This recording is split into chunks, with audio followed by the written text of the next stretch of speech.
Thank you so much, everyone, for tuning in. We're going to go ahead and get started. Like I said, we have a lot to cover.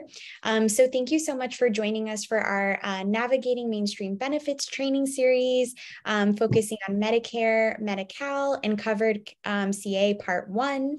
We're really lucky to have Shalini and Emma from Bay Area Legal Aid today, and they'll introduce themselves in just a little bit. But to introduce myself, my name is Carla Carvalho. I'm a policy analyst at Homebase. For those of you who haven't worked with Homebase before, are not familiar with us, we're a nonprofit technical assistance provider. We provide technical assistance for COCs across the nation, and we work really closely with the Office of Supportive Housing in Santa Clara County. And one of the many roles that we kind of play in Santa Clara County is to put on trainings on behalf of OSH, including this training series for navigating mainstream benefits. We're constantly looking to improve our trainings. So I will be popping in a feedback form in the chat later in the training. And I just ask folks to mute themselves if you come in if you haven't muted yourself yet. So we're always looking to improve our trainings, like I said, so we're going to be popping in a feedback form in the chat later. It only takes a couple minutes to do, and we really, really appreciate it because we really like to tailor our trainings and ensure that we're getting you like the content and the topic areas that you want to learn more about and that are actually helpful to you. So please fill that out once I put it in the chat, and I will kind of remind you guys of that a little bit later. So today is our part 1, Medi-Cal, Medicare, and Covered CA. The part 2 will take place tomorrow from 3:30 to 5. If you signed up on Bridge, if you already registered for this, then you're all set for tomorrow's as well, and you will kind of log in the same way that you did today. So just some Zoom housekeeping things. In terms of tech, like I know everyone's familiar with Zoom by now, but I do want to let you know that we're recording this training because, as always, the training materials are going to be sent out and posted to the COC training website. So don't feel like you have to screenshot the slides or anything. I did send the slides out to everyone earlier yesterday, actually, but you might notice, like if you're following along with the slides that I had sent yesterday, there might be some discrepancies. And so we'll be sure to send out like the most updated version of the slides following this training for you all to like have in your records and be able to refer back to. We're going to keep everyone on mute by default. So I'm going to change that setting soon, but there will be a question and answer portion at the end of this training, and you will be able to unmute yourself then. In the meantime, please ask questions in the chat, and we'll try to get to those at the end, or if Emma and Shalini feel like they can, maybe they can tie it into their presentation in the moment, then they'll answer it then. If we don't get to your question, I'll make sure to follow up with you, so don't worry about that. And if you do have any tech issues, please go ahead and chat me directly on Zoom. And closed captions are available. So if you hit closed captioning, you should be able to see them. And on the screen is my email. If you're, kicked off of Zoom for whatever, or off Bridge or anything for whatever reason, you can actually send me an email and I'll be monitoring that email throughout this training. So just a quick icebreaker, just to get folks warmed up. Please write this in the chat box. Your name, your organization, and then are you a coffee or a tea person? Or maybe you're neither. That's okay too. So I'm going to go ahead and stop sharing my screen, and I will pass it over while folks are introducing themselves in the chat to Shalini and Emma to introduce themselves and get started on our wonderful training that we have for you all today. Thank you so much, Carla. We're so happy to be here. My name is Emma Dinkelspiel. I'm a senior staff attorney with the Health Consumer Center, and I will let Shalini also introduce herself. Thank you, Emma. And thank you, Carla, for having us. I am Shalini Arora. I am one of the attorneys at Health Consumer Center along with Emma. And I will be presenting today's presentation with Emma. And I'm definitely a coffee person. And we've got a third member of our team with us today, Milin, who is also a senior staff attorney here. But she is, today she's on mute. She is guarding the chat, making sure that we don't miss any of your wonderful questions. And she'll be with us as a presenter tomorrow. And I think we're just gonna get started in the interest of time. But we're looking forward to meeting all of you over the course of the presentation today. So can I go ahead and share my screen now, Carla? Okay.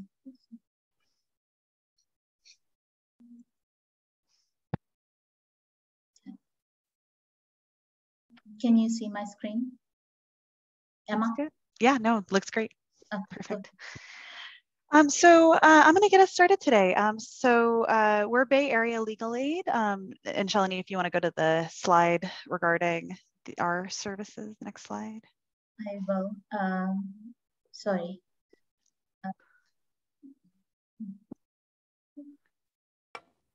Just the immediate next slide. Yeah, so we are Bay Area Legal Aid, which is a independent law firm that provides free legal services to low-income people in the Bay Area. And the Health Consumer Center, which is what we're a part of, is a little bit different in that we provide free legal services to people of all levels of income and assets in the Bay Area. We serve 7 counties. Alameda, San Francisco, Contra Costa, Napa, Marin, Sonoma, and Santa Clara. You're going to notice we're missing San Mateo. That's because Legal Aid of San Mateo is the contractor for that area.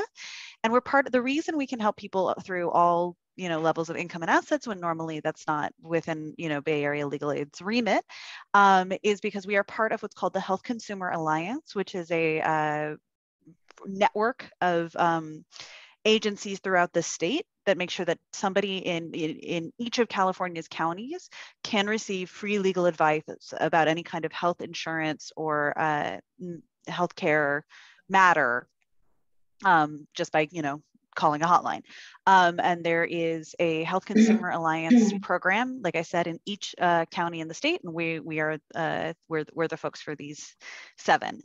So if you have folks who are moving down to Santa Cruz or up to Solano, you're going to want to make sure that you look up the HCA affiliate there. Everything we do is always completely free. We always start with advice, as long as somebody is eligible for our services on our other less common but still unfortunately present restrictions. We can only help people with certain immigration statuses, and we can only assist people where there isn't a conflict in our system. But assuming you clear those 2 checks, we can provide legal advice on a broad variety of matters. We have a language interpretation hotline, as well as language competent attorneys in a variety of different locally spoken languages, including Spanish, Vietnamese. And I've only once in 6 years at Bay Legal run into a language we can't accommodate. And I think that language had about 3,000 speakers worldwide. Everything else, we've got a very good interpretation service we can use. So send folks our way. Don't worry about language access. We're pretty good on that front. And then after we've provided advice, if we can represent or provide assistance at a state fair hearing, negotiate a bill, try to work things out, that is a service we offer as well, if we have the capacity and if we think we would be able to assist. Next slide, please. So just to go over a little bit about what areas of health law we do assist with, we assist with people navigating eligibility, enrollment, and disenrollment in various different health plans, most commonly the ones we're presenting on today, Medi-Cal, Medicare, and Covered California, which is our California's Affordable Care Act exchange program. But also private health insurance run by somebody's employer, or if they've just purchased it out of pocket, we can advise on those COBRA plans. We help with Medi-Cal. We can advise people on their dental benefits just as much as their medical benefits. We help people get access to medically necessary services, people who are denied treatment for discriminatory reasons, access to gender affirming care, access to in-home supportive services, access to prescriptions. Access to medical transportation, that's a big one that people don't always know is a benefit that's included in their plan, but often is. And we can help people fight or negotiate medical debt. And then finally, we advise on what's called the county medically indigent programs, which are backstop medical benefit for folks who might not be eligible for full scope Medi-Cal. And we'll talk about what that means in just a moment when we talk about full scope Medi-Cal. But that's who we are.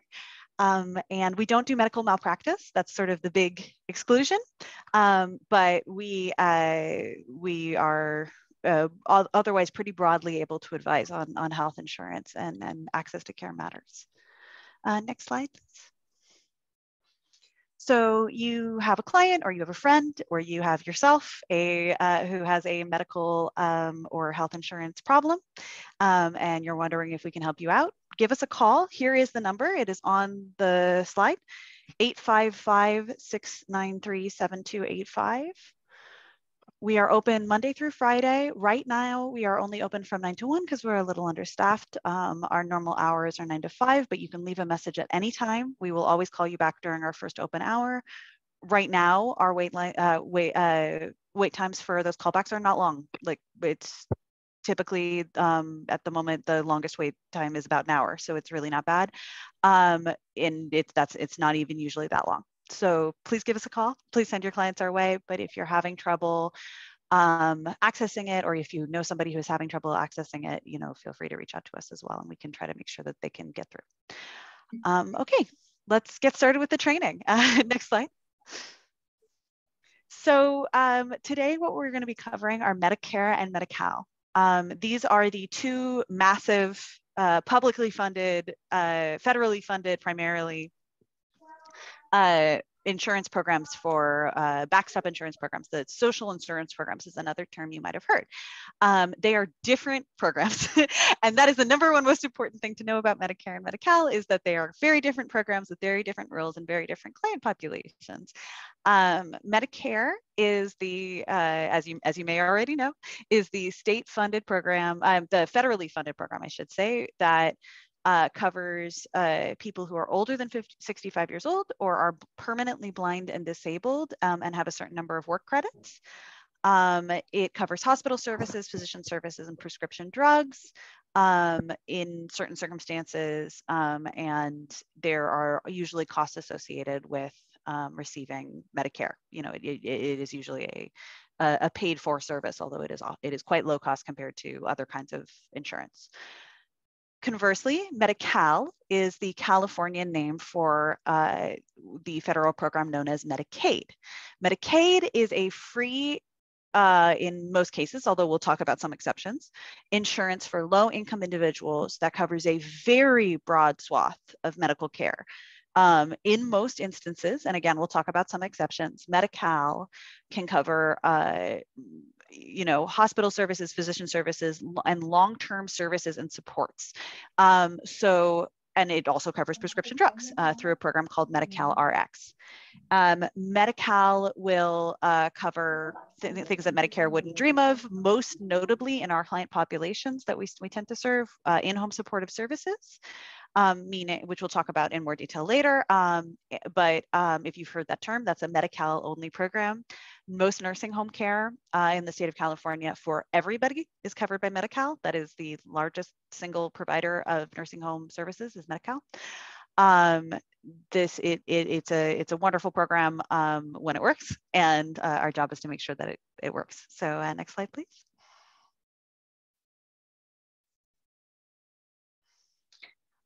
So Medi-Cal, so as I've said, federal and state funded health insurance program for low income persons residing in California. Why do I say federal and state funded? Because Medi-Cal is actually a bunch of different programs that are folded into one. And it includes a number of programs that are designed to be from the inside. Like if you're receiving it, it's meant to be completely seamless. You should never know if you're getting a federally funded or a state funded program. But it matters for us because it means that there are populations that would not normally be able to receive federal Medicaid, most notably people with different immigration statuses. So for example, people over the age of 50 who are undocumented, they would not be normally able to receive federally funded Medicaid. The state of California has decided to pay for that. So they get funded in through the state to receive exactly the same Medi-Cal as a 50-year-old who does have a status. So it's a, like I said, this should be invisible from the inside. It should not be something that affects anybody's care, but it is good to know that the money comes from both sources. The agency that administers Medi-Cal is called the Department of Healthcare Services. We're going to call them DHCS over the course of the training. And eligibility is on the county level. So you'll often go back to, you'll be often working with your county social services agency as opposed to the DHCS directly. Okay. Over to you, Shalini. Oh, Emma, this was yours. Oh, sure. Okay. Medicare is the other program that we were talking about, right? It is Medicare is only federally funded. It is only federally administered. It is run through the Center for Medicare and Medicaid Services. And it is divided into 3 parts. Part A, that's hospital services. It's free if you've got 40 quarters of work credits, or you've received Social Security disability income for 2 years, or if you have end-stage renal disease. Otherwise, it's paid. The majority of people who receive Medicare pay $170.10 each month for premiums. That goes up with inflation each year. It had a pretty big hike this year. Part B is outpatient services. That's seeing your doctor. That's physical therapy, things like that. That would be Part B. Everyone pays a premium for Part B. We'll talk about how that interacts with a program like Medi-Cal in a moment, but the majority, but mostly if you receive Social Security retirement money, it'll come out of your Social Security check. Those premiums are up to $499 on average in 2022. It varies based on your income. For Part D, the Medicare, that is the Medicare prescription drug program. And you actually have to buy an individualized Part D plan. There are a number of different Part D plans operated by different insurance providers. And those plans vary the premiums, based on how much they charge within certain ranges. So we've got Part A, Part B, Part D. What happened to Part C? Part C refers to what we call Medicare Advantage plans. A Medicare Advantage plan is like any other kind of managed care plan, any other kind of bundled plan that covers all of the different parts of Medicare under one roof. So you would receive your Medicare A, B, and D all together in a Medicare Advantage plan, as opposed to having to buy each one separately. When you have each one separately, we say you have original Medicare.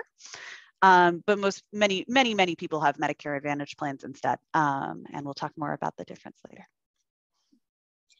Thank you, Emma. So Medicare and Medi-Cal overlap. Medicare and Medi-Cal insurance benefits, they can overlap, and a person can have both Medicare and Medi-Cal. When they have both, Medi-Cal is always the payer of last resort, which means that Medicare would have to pay first, and then whatever is not covered by Medicare, Medi-Cal will pay.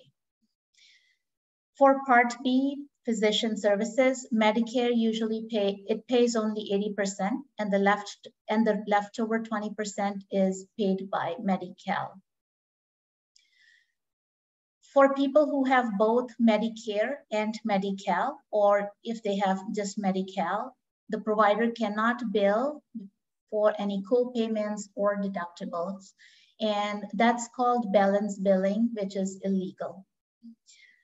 The only exception is Medi-Cal does not pay for Medicare-covered prescription drugs.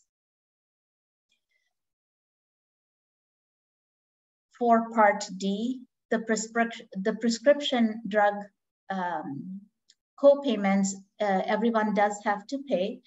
It's $395 for generic and $985 for brand name. But remember, this applies only for people who have extra help.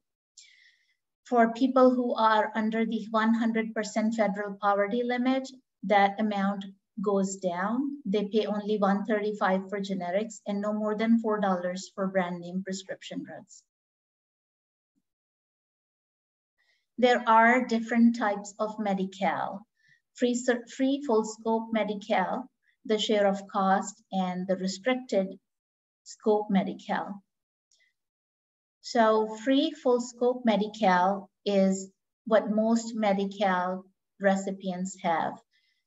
They have no cost sharing, which means they do not pay anything out of pocket. And Medi-Cal covers everything that's medically necessary. So it will pay for all the medically necessary health care and treatment when they're using a Medi-Cal provider. And that's a key. If a person or a enrollee were to go to a provider that does not accept Medi-Cal, Medi-Cal will not pay.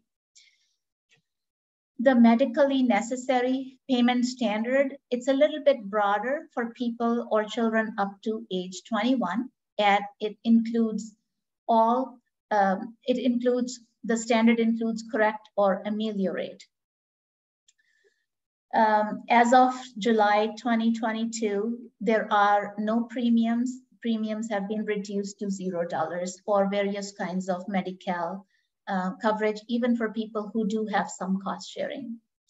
And this brings me next to the share of cost, Medi-Cal. So Medi-Cal is primarily based on income, but there are people whose income is too high for Medi-Cal, and they can also be eligible for Medi-Cal, but all they would have to do is pay out of pocket before Medi-Cal will start paying. For those people, they still have to meet the asset limit for Medi-Cal. It's just the income part. They can be a little bit over and still be eligible to receive Medi-Cal. The same standard also applies to individuals who are with long-term care Medi-Cal. And then there is the restricted scope Medi-Cal, which is free covered services restricted to emergency services and pregnancy-related services for undocumented adults, including pregnant people. Medi-Cal eligibility criteria, there are 3: income, resources, and residency.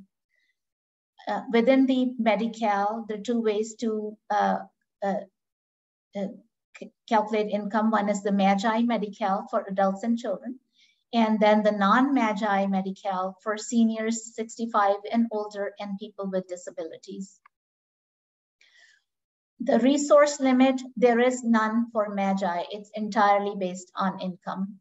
But for the non-MAGI, people must meet the certain asset limits. As of July 1st of this year, the asset limit has increased substantially. And by January of 2024, it's going to be eliminated altogether. And lastly, in order to receive Medi-Cal, the person must live in California with the intent to reside in California. So who gets Medi-Cal? So here's a list of people who can get Medi-Cal. For example, programmatically linked people, which is people who get at SSI or CalWorks, they're automatically eligible to receive Medi-Cal, known as categorically linked Medi-Cal. Seniors or persons with disabilities, low-income adults, foster care, adoption assistants, parent, caretaker relatives, infants and children up to age 19, pregnant women, former foster youth up to age 26, and long-term care residents. The immigration criteria for Medi-Cal, which has been pretty relaxed for this year, a lot of changes. Emma, I'm sorry, that's yours. No, that's no worries. So the great news is that as far as I know, everybody in the state of California, anybody who currently lives in the state of California and intends to continue to live in the state of California for at least a couple of months, can apply and receive for some form of Medi-Cal benefits, as long as there should be no immigration status restrictions on getting something. But and as Shalini mentioned, the breadth of that something has actually expanded quite a lot recently. there are two tiers, essentially. There's full scope, which is available to qualified immigrants, or we'll talk about certain age categories of people who can qualify for that, even no matter what status they have, or restricted scope. That's emergency services and pregnancy-related services. So if you have no status at all, you still qualify for restricted scope Medi-Cal. And if you have some status or if you're in certain age categories, you qualify for full scope. Those are the only two categories that really matter here, except for in terms of immigration-based distinctions. Next slide, please.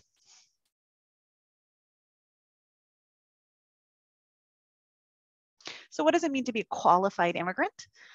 It's complicated, right? Like everything about the American immigration system, it's very complicated. But first of all, if you have if you are a holder of a green card, if you are a lawful permanent resident, you are a qualified immigrant. If you are a refugee or an asylee with status granted, you are a qualified immigrant. If you have been granted withholding of deportation or conditional entry, or if you've been paroled for at least 1 year, you are a qualified immigrant. If you are a Cuban or Haitian entrant, if you have what's called an SIV, which means that you are an Iraqi or Afghani who worked for the United States military during those wars and received a special visa allowing your entry, you are qualified. If you are applying for a U visa or a T visa, if you are if you've applied for cancellation of removal or suspension of deportation related to being a battered spouse or child, these are all qualifications. These are a lot of categories, and we're going to talk about an even broader category, what's the word I'm looking for? Basket of categories called PRUCOL in just a moment. But a good rule of thumb that I've found is that for a term that is used in immigration law, that I've heard used in immigration law is fear-based statuses. If you're applying to stay in the United States based on a fear of returning to your home country, so that would cover refugees, asylees, U visas, or T visas. And in some cases withholding of deportation, battered spouses. A lot of those categories give you special access to benefits. And then of course, if you have a green card, you have access in sort of your own right. So that's a good internal check, but definitely it is worth looking it up in each individual instance.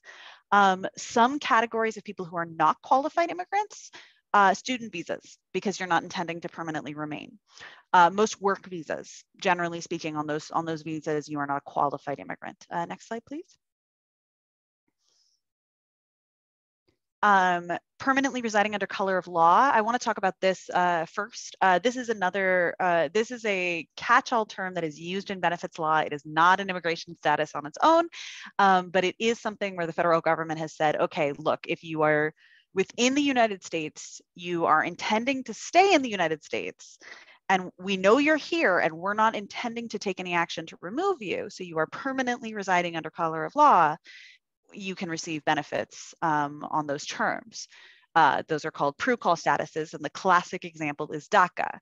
Somebody who is has been granted a DACA status, has been, even though DACA is technically not a status, if the federal government thinks of you as somebody who is intending to stay and who has been granted indefinite protection from deportation under that, even if though that it does not land as a full immigration status that comes with immigration benefits, it does come with public benefits. As you can, permanently residing, again, that's a good way to think about it as well. Again, that's why people with student visas and work visas often are not qualified for full scope Medi-Cal if they fall into the relevant age ranges. And now let's talk about the age ranges. So like I said earlier, California has expanded access to Medi-Cal to 2 baskets of people. One are young people under the age of 26, completely regardless of status. As long as you are under age 26, as of January 2nd, 2020, you get full scope Medi-Cal. And as of May 1st, 2022, so this is brand new, if you are older than 50, you get full scope Medi-Cal. This may change further in the near future. I know that there have been proposals in that direction, but for right now, those are the categories. So if you're between ages 26 and 49, and you do not have one of those qualified statuses, you are going to be receiving only restricted scope Medi-Cal. I want to say no more than one sentence about public charge, just because it's a question that I find always comes up in benefits law, which is, you know, if somebody I know is an immigrant and wants to receive a public benefit, are they going to get deported on those grounds? Public charge doctrine can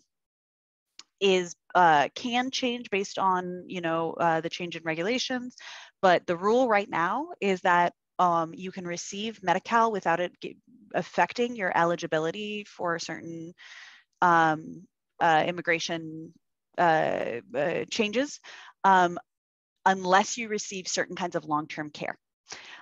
So in general, Medi-Cal should not be an immigration issue, but this is not an immigration training. And for anything more complicated than that single question, we really encourage you to consult an immigration attorney. There are many, many free services out there who can answer this much more fully. Okay.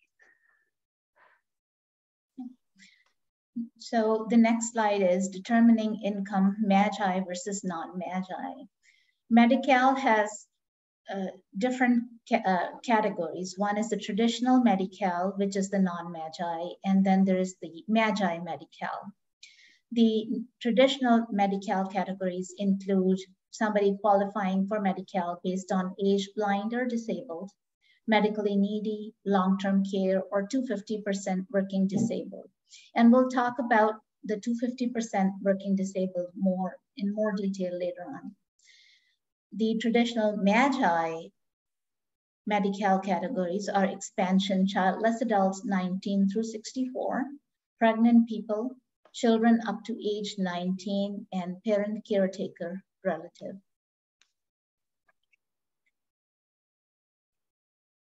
Medi-Cal expansion, what is Magi? Expansion Medi-Cal categories, they have higher income limits and no asset test for eligibility.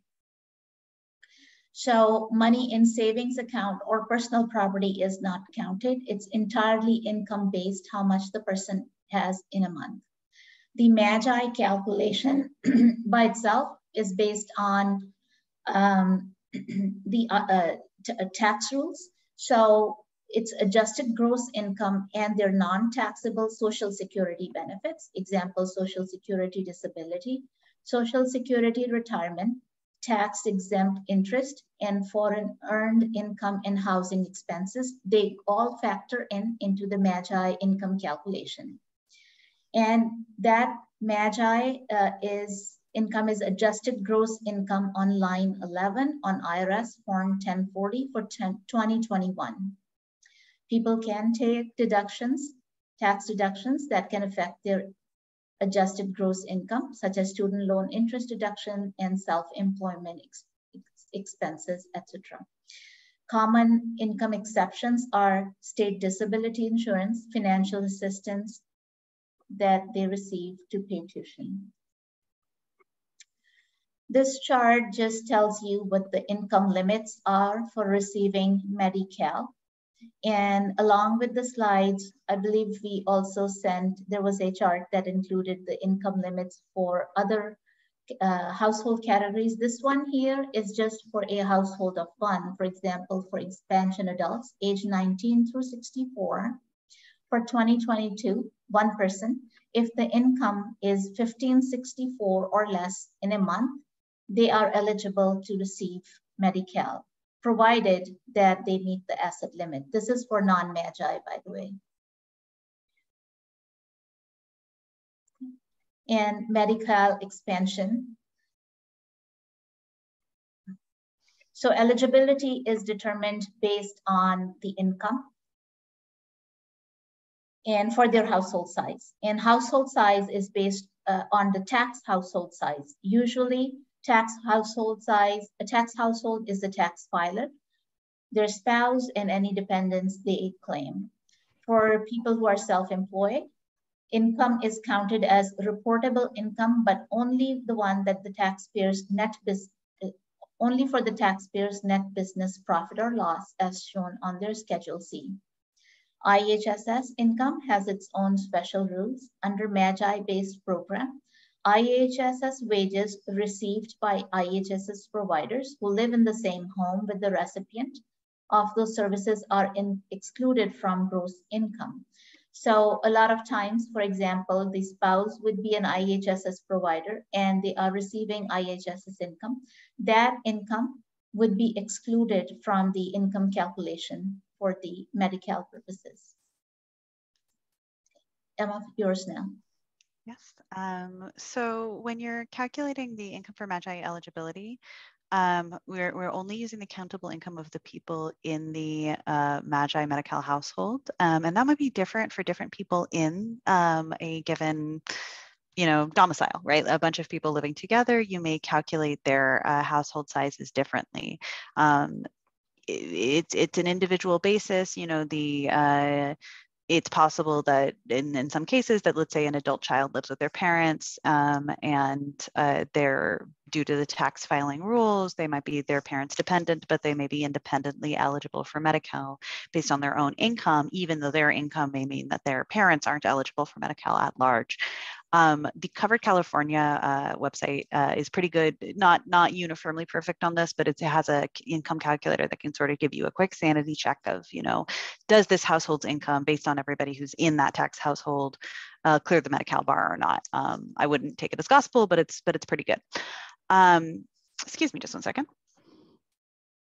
What's really important for calculating MAGI-based eligibility is to make sure that you're using the most useful method of calculating your household income. So lots of people have fluctuating incomes. Maybe they're out of work for a month. They're expecting to go back to work next month. That's fine. You can either use your current monthly income or your projected annual income, depending on which seems more relevant. These are both, as long as you are honest and truthful, they're both completely permissible ways of calculating your household income. Medi-Cal is concerned with your current income, and whichever is most accurate is a perfectly fine one for you to use. So it is very common for somebody who is self-employed, for example, or who works, as in the gig economy, to have one boom month and then, we see this in a lot of people who work in sports venues. They work 3 months during the summer and they make $3,000 a month during the summer and they make nothing the rest of the year. Well, that's somebody who would be eligible for Medi-Cal very likely, even though for those 3 months they're not eligible because their annualized income is below the cutoff, even though in that individual month they might be over the line. Conversely, it is also fine if somebody is out of work for a couple of months, normally as a, has a good steady middle income job, but not a lot of assets, loses, or even with a lot of assets because this is Medi-Cal, and falls out of work for a couple of months, can't afford any other form of insurance, they can apply for Medi-Cal even though their income over the course of the year is high because their current income is low. They're both completely permissible. Just make sure that you are accurate in reporting to the government when your income changes. That is the most essential element there. Next slide. Non-MAGI Medi-Cal is a little bit of a different beast. So non-MAGI Medi-Cal is for everybody else, right? We've talked about MAGI Medi-Cal as for people who fall under those expansion categories. Non-MAGI Medi-Cal is old school Medi-Cal, available for people who are aged, blind, and disabled, who qualify for certain kinds of long-term care programs, who fall into the 250% working disabled program. Generally speaking, you'll look at non-MAGI Medi-Cal when somebody is either, again, over the age of 65, is permanently blind, or is permanently disabled with a federal determination of their disability. Each of these programs have slightly different ways of calculating their income, and we'll go into some, but not infinite detail on them here today.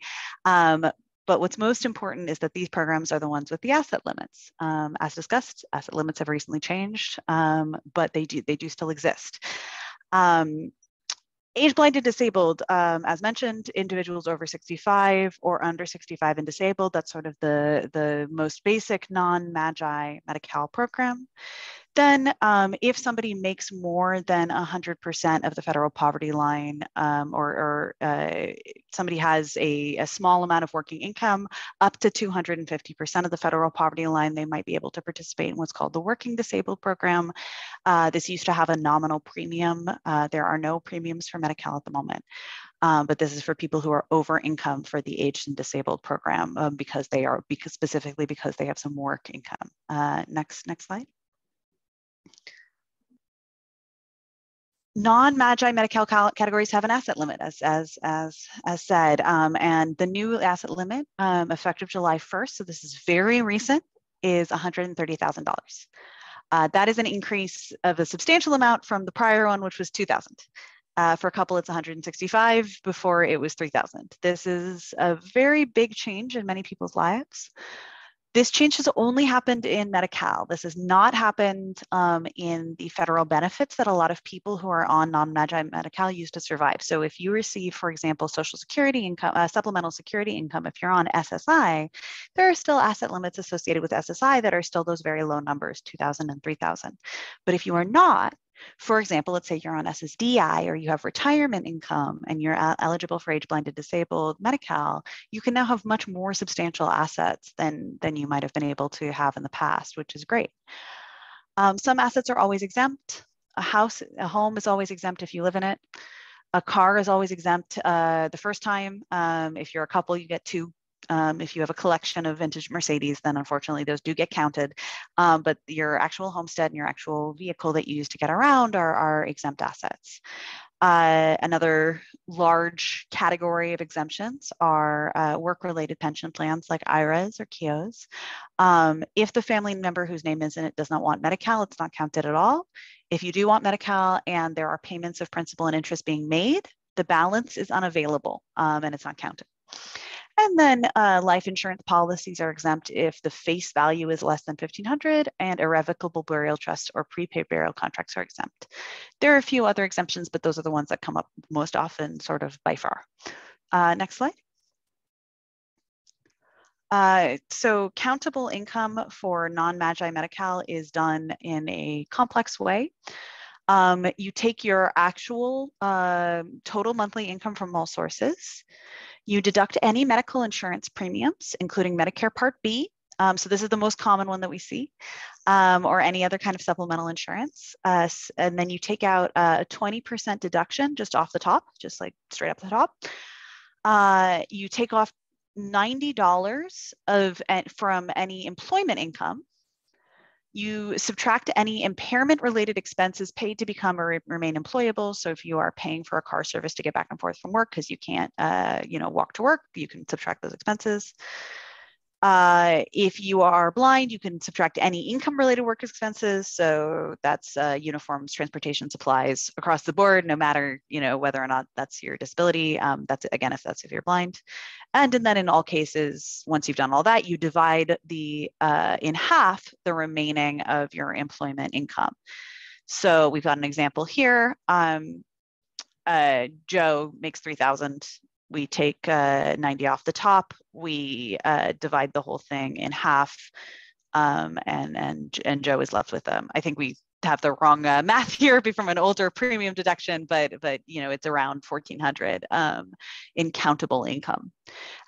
That number, that final number that you get, needs to clear the federal poverty line, and that is why non-Magi Medi-Cal becomes more complicated, because if it doesn't clear the federal poverty line, then you have what's called a share of cost. And that is when non-Magi Medi-Cal becomes a difficult program to be involved in. So next slide, please. Share of cost can be very high. It is calculated by the county income. It is the countable income. So the math that we just did on the last slide, take that result, and you subtract out what's called a maintenance need level, which is set by the government, and it's the amount of income that the government allows a beneficiary to retain for rent, food, and utilities. It is not changed by county, which means that it is atrociously low. It is a very, very low number. So the amount of for a single person is $600 a month. The assumption of the government is that you can survive on $600 a month, and you don't need the rest of that money. And if you're a couple, it's $934. Obviously, that's not a very realistic figure for our counties. For Santa Clara County, trying to live on $600 a month, you just can't do it. And as a result, we do see a fair number of people who are living on very low incomes who have very high share of cost.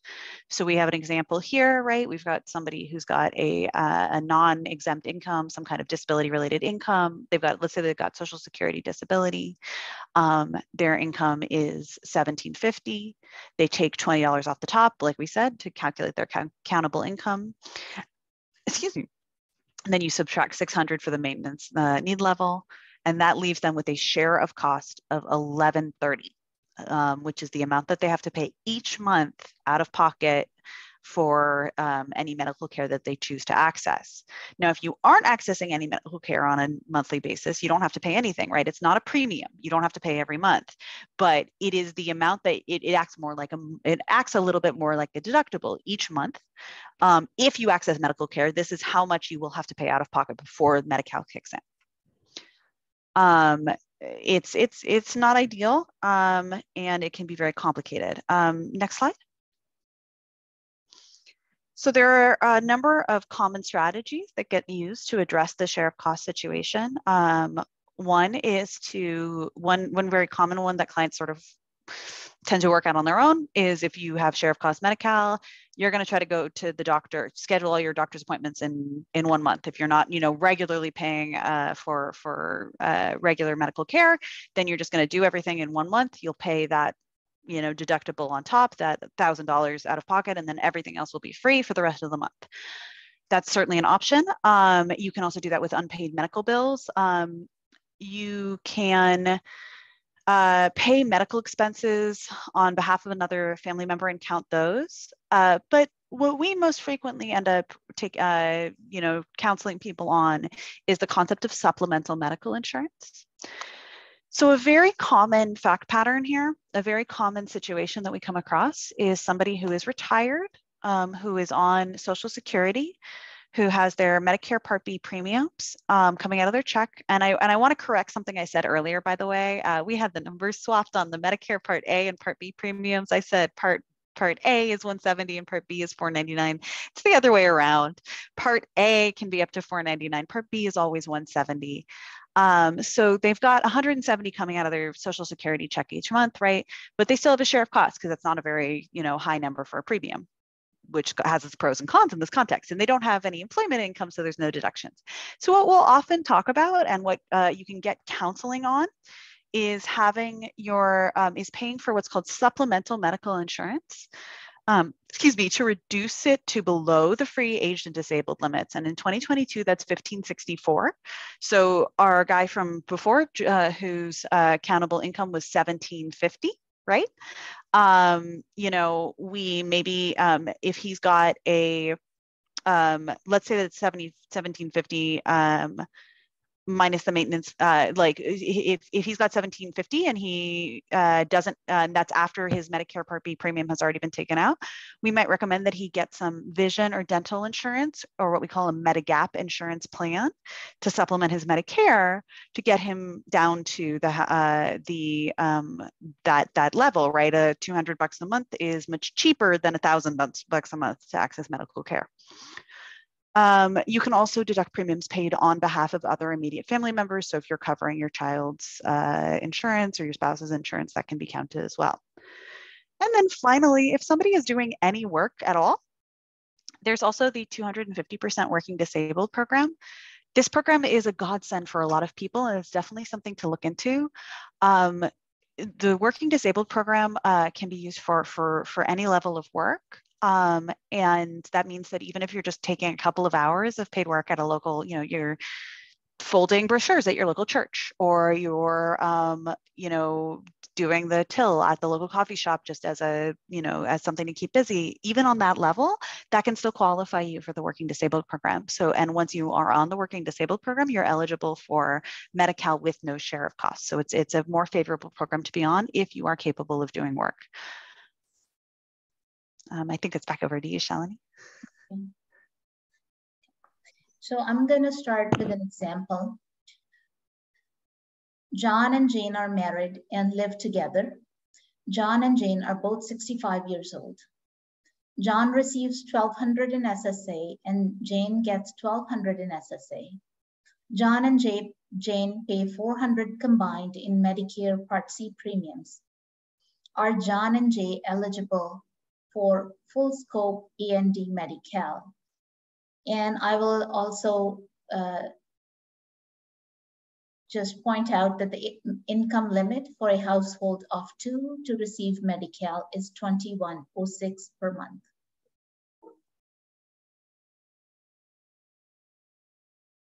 So I'm going to go ahead and change the settings to allow folks to unmute themselves. Hold on one second here. Why don't we have people put their hand up if they think they know the answer using the option on under, I believe it's under reactions. And if you raise your hand if you think you know the answer, and then we can, Carla, you can unmute the first person that you see in line and they'll answer.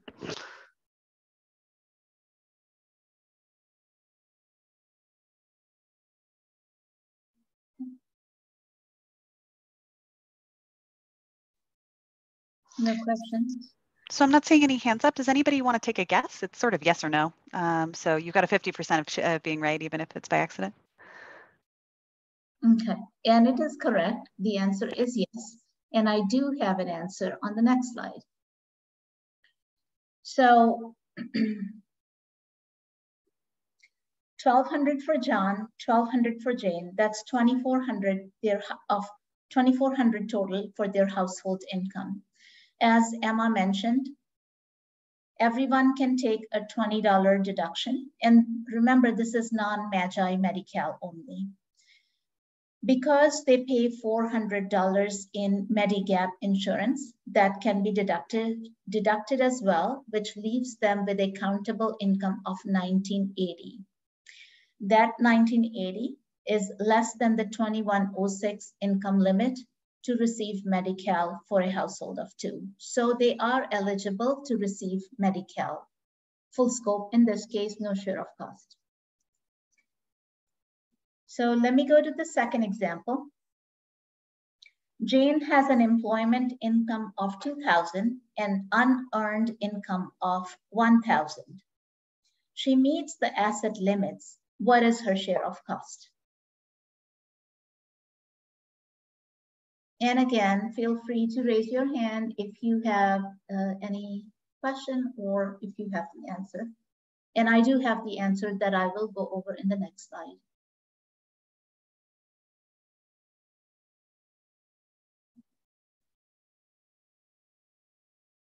Okay, I'll just move on to the next slide then. And this is how you would calculate her share of cost. Because she works, she can take a $90 income deduction. And of course, everybody gets the $20. So that's her from her earned income, 2,000 minus 90 minus 20. And then she gets to divide that by 2. That leaves her with the countable income of $945. At the same time, she does have $1,000 of unearned income, which gets added to her earned income, making it a total of $1,945. And then to calculate the share of cost, she can deduct $600 for the maintenance need level, which is the maintenance need level for one person. And that comes out to be $1,345. So in her case, she would be eligible for Medi-Cal, but Medi-Cal will not start paying until she has spent this much amount, which is $1,345 each month for medical expenses. So only after that, after she has met her share of cost, will Medi-Cal start to pay. So that's a pretty high number, but she is eligible for Medi-Cal. And then I have another example, and that's John's only source of income is supplemental security income in the amount of $1040.21. He's in a nursing home. What is his share of cost? And I want to point out that the share of cost works a little bit differently for long-term care. If anybody wants to take a guess, they can raise their hand.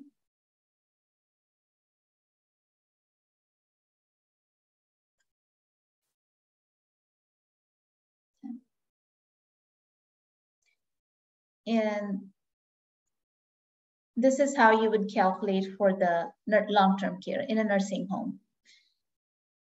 One of the conditions of receiving long-term care under Medi-Cal is that the person will have to pay Medi-Cal their entire income.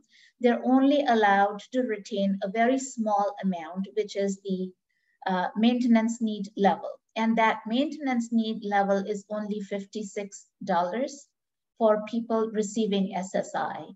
So this $56 gets subtracted from his income, which leaves him with $984.21. And that is his share of cost. Now, this $56, like I said, is only for people who get SSI. For people who do not have SSI, that maintenance need level is only $35. So the rest of their income, they must pay to Medi-Cal in order for Medi-Cal to cover all their long-term care.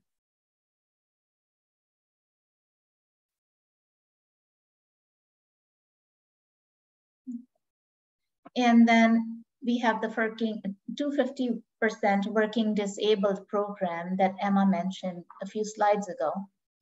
So this is another program where people can avail to become eligible for full scope Medi-Cal with a monthly premium. And it is only for individuals who are disabled and they have a countable income that's below 250% FPL. And I'll just talk about the premium in a moment.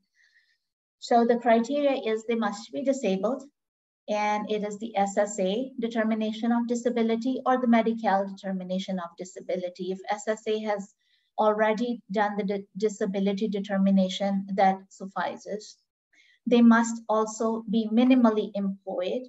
The definition of minimal employment is very, very broad. There's no set hours, wages to qualify, simply babysitting, filling out forms, or as Emma mentioned, folding brochures at their church counts as employment to be eligible for this program. The other benefit of this program is that all the disability income is exempt. It is not counted towards their monthly countable income.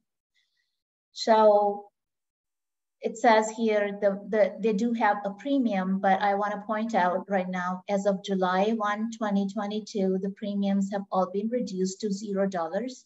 So anyone who is qualified under 250% working disabled program does not pay any premium. Under this Medi-Cal program, the beneficiary is also allowed to deduct impairment-related work expenses. And lastly, which is very big, it also allows the beneficiary to save all their employment income that they make from the disability. They can deposit it separately in a separate bank account, and it will not count towards their Medi-Cal $130,000 asset limit. And this will become more clear in the example I have here next. Mary receives $1,000 a month in SSDI benefits.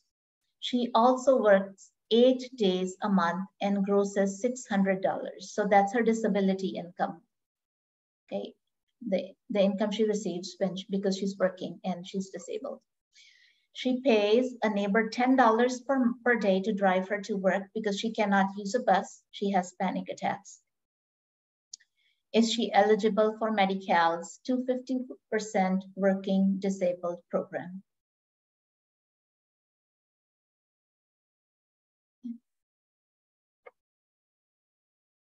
And I'm going to move on to the next slide, which tells you the answer. She receives $1,000 in SSDI benefits, and that income does not count towards her countable income because it's a disability-related income. So, and then she works 8 days a month and grosses $600 only, $600. And then she pays $10 a day per day to drive a neighbor, to a neighbor to drive her to work. So that $10 per day would be the impairment related expense. Because of her disability, she has to pay somebody $80 a month to drive her to work. So her countable income would only be this 600. This SSDI income will not count towards her countable income. From that 600, she gets that $20 over deduction, which everyone gets. She gets to subtract another $90 off because she's employed. That leaves her with 515. From that 515, she's allowed to deduct the impairment related expenses as well, which is another $80.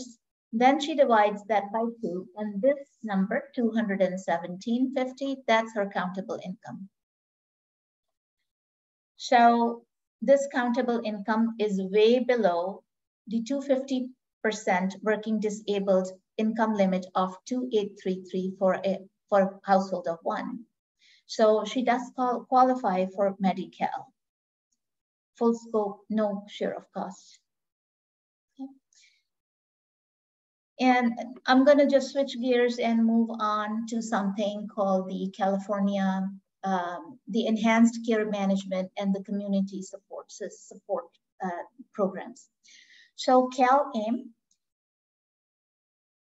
it's a Medi-Cal initiative, and it is DHCS's long-term commitment to transform and strengthen Medi-Cal, offering Californians a more equitable, coordinated, and person-centered approach. Cal-AIM has 2 components. One is the enhanced care management, and the other is the community supports. And the enhanced care management is a program where they are going to provide the enhanced care management to certain populations, which they refer to as populations of focus. The enhanced care management, it uses a whole person approach to address the person's clinical and non-clinical needs of high need beneficiaries. And the focus is on coordination of health and health-related services. And they are going to meet the beneficiary wherever they live, or they seek care, or they prefer to access services. Could be their home, could be the street, could be the shelter, doctor's office, or wherever the beneficiary wants. There is going to be a lead care manager assigned to the beneficiary, and that's the person who coordinates care and services, including physical, behavioral, dental, developmental, social services. Managed care plans are required to contract with enhanced care management providers to deliver these services to the beneficiaries. And that is how the beneficiaries can access these services.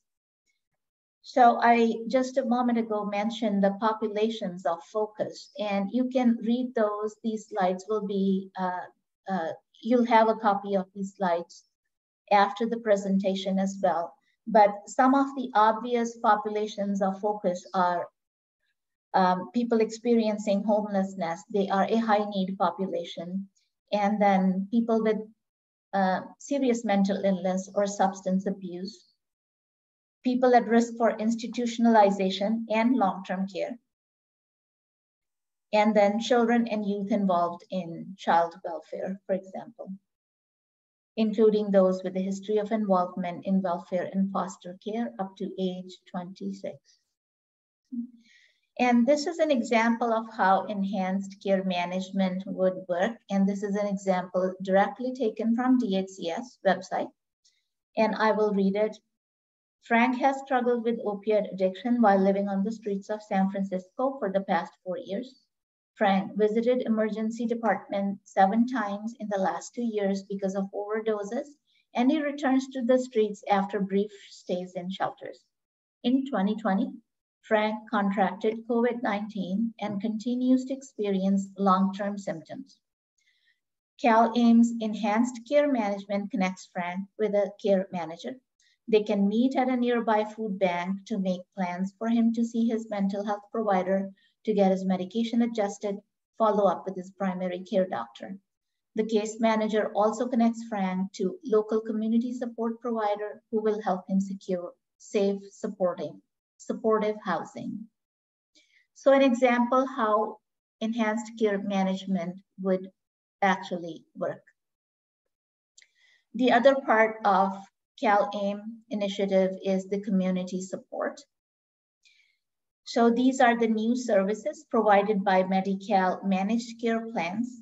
They are cost-effective alternative to substitute traditional medical services or settings, and they are designed to address social drivers of or factors influencing, including medical supportive service, foods, or housing supports.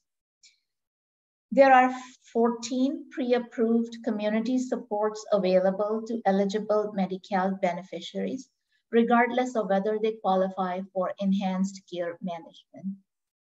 And in this slide, it lists all the various 14 pre-approved community supports. For example, housing deposits, short-term post-hospitalization housing, and caregiver respite services, that's a big one, nursing facility transition, diversion to assisted living facilities, sobering centers, asthma remediation. And again, here's an example again directly from DHCS how community support would actually work. Jackie has diabetes and had foot amputated while recuperating in the hospital. Jackie was scared she wouldn't be able to manage living in her townhome. In CalAIM's community support services, Jackie's enhanced care manager will work with the community support navigator to help arrange home improvements like a ramp to her front door and grab bars in areas like bathrooms so she can live independently despite her new limited mobility. CalAIM will help Jackie live a full, dignified life.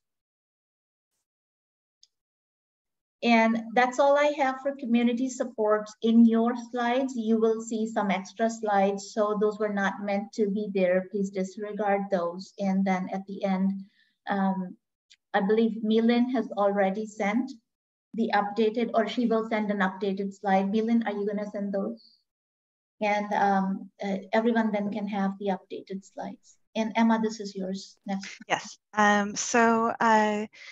I'm going to go quickly through these last three slides, so we definitely have time for questions. First of all, Medi-Cal dental benefits, those are called Denti-Cal. Denti-Cal is never part of a managed care plan. It's fee-for-service or Medi-Cal. The very short version of this is that Denti-Cal used to be a pretty limited benefit and it is no longer a pretty limited benefit. It covers up to $1,800 in services per year, more in some instances, and includes, as you can see on the slides, a whole swath of pretty necessary maintenance stuff. There certainly are exceptions, but there are many, many fewer exceptions than there used to be. So it used to be the case that if your client was on Denti-Cal, they knew that they could only get the worst possible stuff treated. That is no longer the case. It's just something to keep in mind. There is a balanced billing protection in place for Denti-Cal. If Medi-Cal pays any amount for the service, the providers may not bill the patient for the balance. So if somebody you can find out more on smilecalifornia.org, and there is a service center. Next slide. Medi-Cal RX, this is a brand new program. So we're still working out the details here. It began January 1st. It took Medi-Cal prescriptions out of the managed care plan. So maybe your client was on Santa Clara Family Health Plan and they got their prescriptions through that. And then starting January 1st, 2022, that was no longer the case. That's because it's now all through Medi-Cal RX. There are some exceptions: CCI plans, PACE plans, major risk medical insurance. There's something called there's a contract drug list, which is a centrally available list. This is often called a formulary in other insurance programs, which is the list of all the drugs that are covered and how and why, what, do you need a prior authorization? Don't you? I really recommend just using that to if your clients have questions, it's again, like we can definitely help with that, but it is centrally available, so it can be really handy to just take a quick look and say, oh, okay, yeah, this is a covered drug. No, it's not.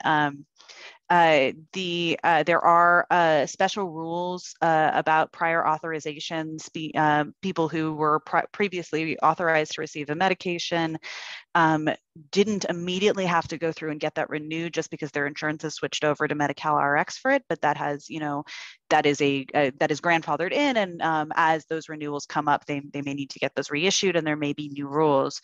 There was a 180-day transition period. We're now past that, and we should expect to see some of those changes sort of trickling down through. There's a portal where patients can see what their, the status of their benefits on the website is on the slides, and there's a complaints department hotline.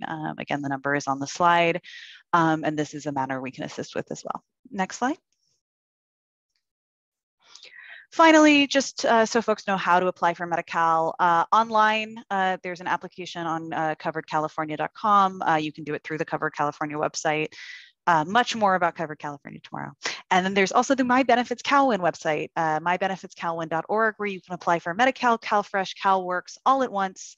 It's much more detailed. That's better for people who have complicated asset situations, for example, that people who might be eligible for the 250 working disabled program might want to use My Benefits CalWin, so they don't get the automatic denial because their income is over 138% of the federal poverty line, that kind of thing. And then, of course, clients can always apply in person, by mail, by phone, at their local county office.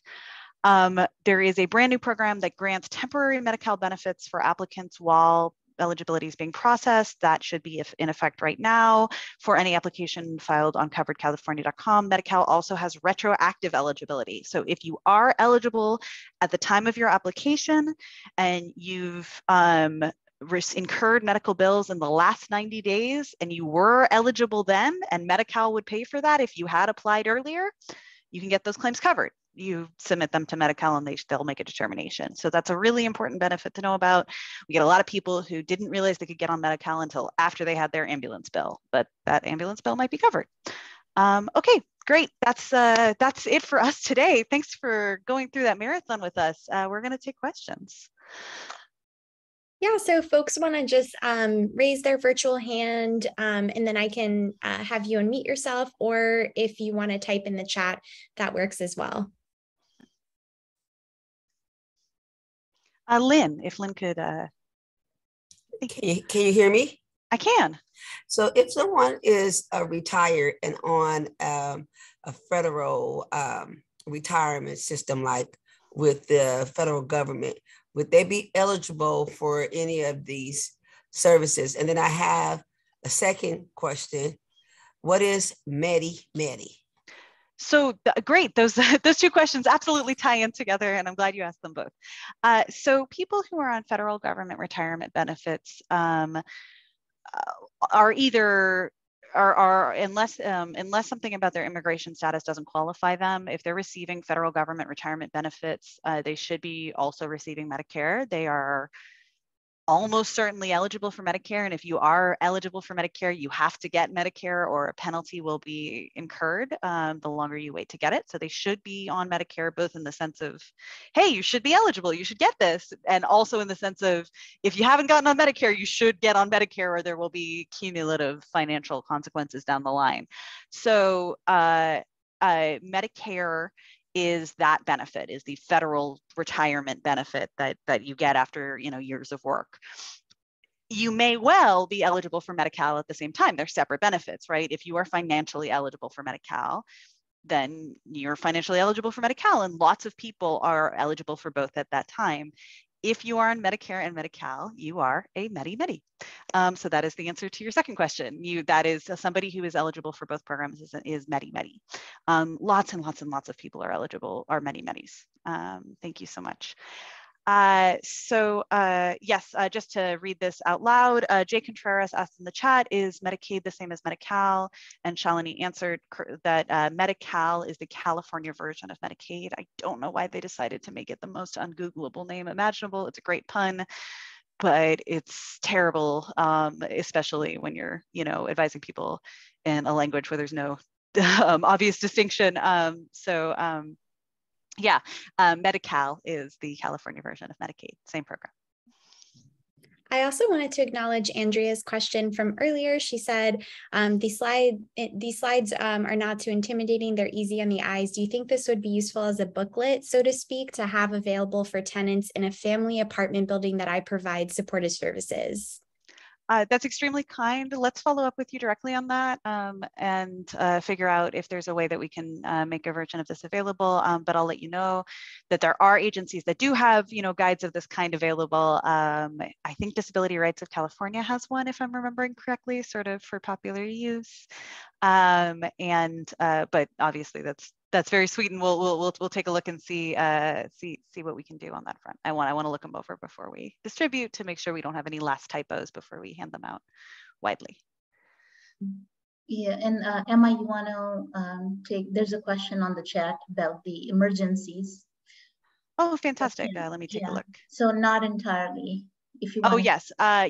Thank you. So Jasmine Kroner asked, Medi-Cal for undocumented adults 26 to 49 only covers emergencies like a one-time visit to the ER for an acute condition, chemo, cancer treatment, and dialysis. Is that correct? Medicare for undocumented adults also covers all pregnancy-related care.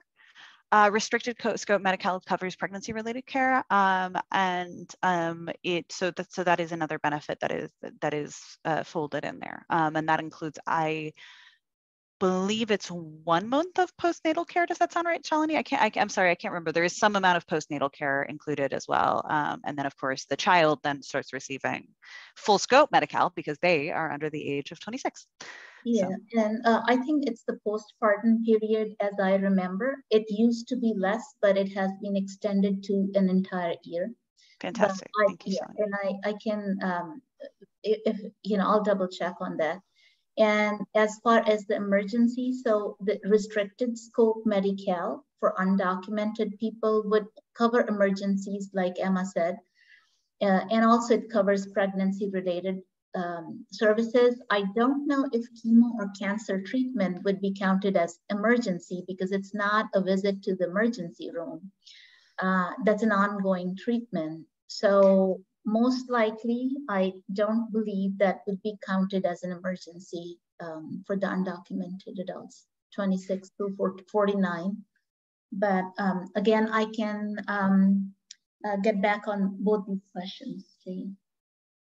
My memory on the chemo and dialysis front is shaky. I don't know if Milan remembers off the top of her head. I'm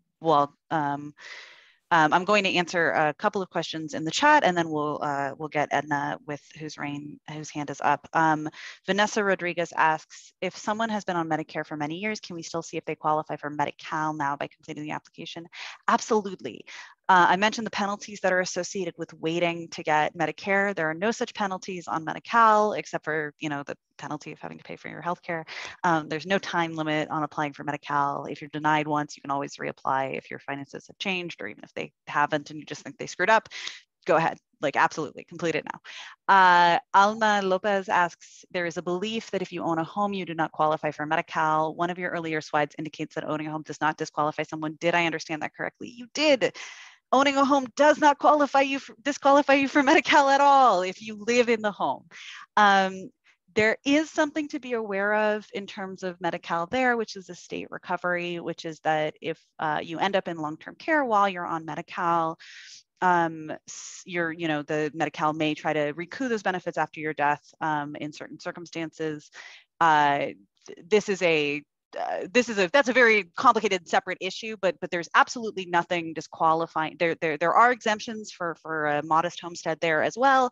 And just on your basic question, absolutely, if you own your home, you can still get Medi-Cal. That is, the value of your home can be whatever you want as long as it is where you are actually living.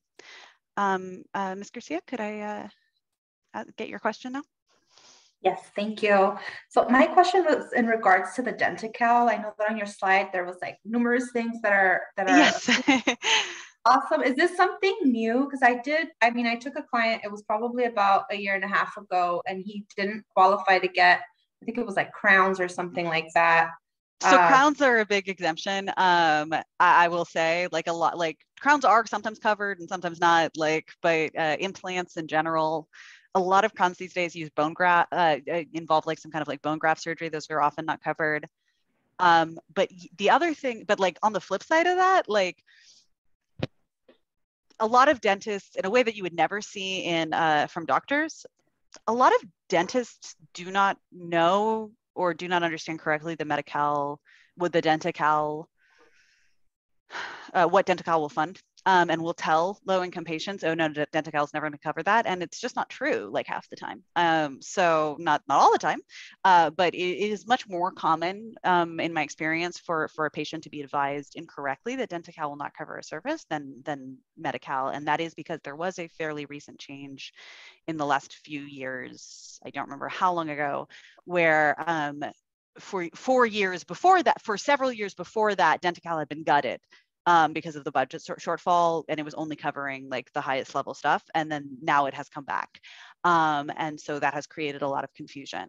So it's definitely something to look into. I wouldn't take most denials at face value. So would we like contact the Denti-Cal number that you provided to see if that would be covered? Absolutely, okay. And that's that they should be able to answer those questions pretty thoroughly. And then of course, if a dental bill comes up, give us a call.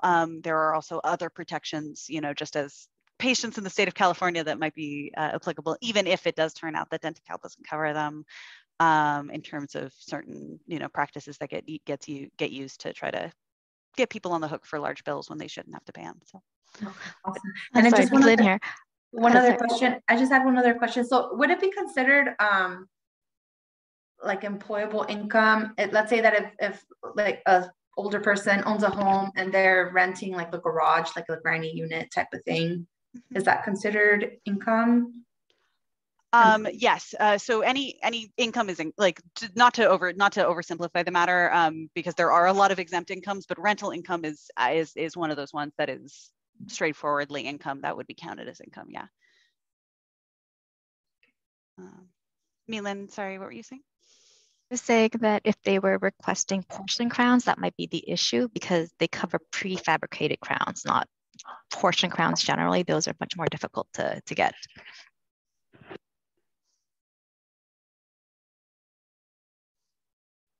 I don't see any more questions in chat. Have I missed any?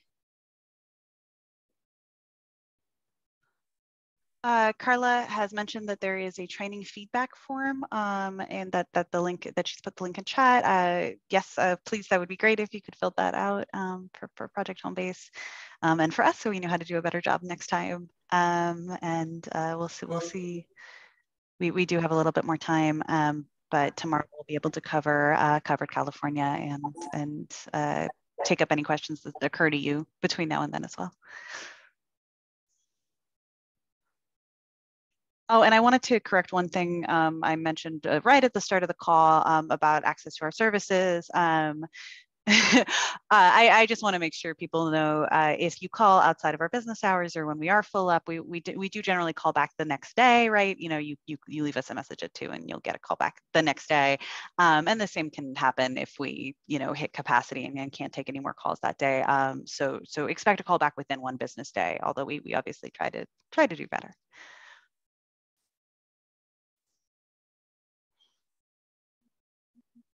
Does anybody else have any other questions during the time that we have left, the 5 minutes?